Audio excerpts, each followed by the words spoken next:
हैदराबाद में महंगे आटे की फ़रोख्त पर ज़िली इंतज़ामिया हरकत में आ गई।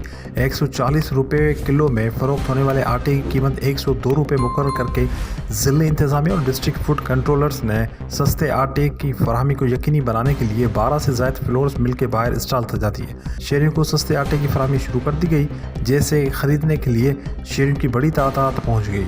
स्टॉल पर 102 रुपये किलो के हिसाब से 10 किलो आटे का थैला 1020 रुपये में फ़रोख्त किया जाने लगा। सस्ते आटे को ख़रीदने के लिए शहरियों की बड़ी तादाद पहुंच गई। डिस्ट्रिक्ट फूड कंट्रोलर हैदराबाद फरकज़ आलम ने सस्ते आटे के स्टॉलों का दौरा किया और जायज़ा लिया।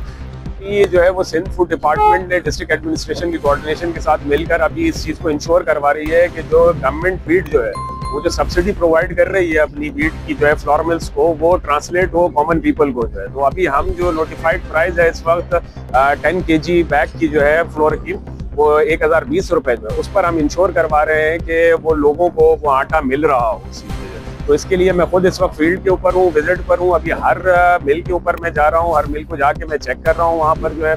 एज वेल एज साथ में ये भी चीज़ देखी जा रही है कि जो है वो लोगों को वहाँ पर आटा मिल रहा है। इस चीज़ अभी डीएफसी साहब यहाँ पर मौजूद है, तो वो इस निगरानी के अंदर के उनकी तरफ से डायरेक्शन थी, डिप्टी कमिश्नर साहब की तरफ से डायरेक्शन थी कि आटे की रेगुलर सप्लाई गेट के ऊपर मुकम्मल होनी चाहिए। उस हवाले से हमारे गुज़िश्ता 7-8 रोज से स्टॉल लगा हुआ है, जिसके अंदर हम उसको जितने भी बैग सेल होते हैं तो यहाँ पे अवेलेबल करके रखते हैं। तो पहले 1050 का रेट था, जो चेंज करके 1020 रुपये का रेट कर दिया है।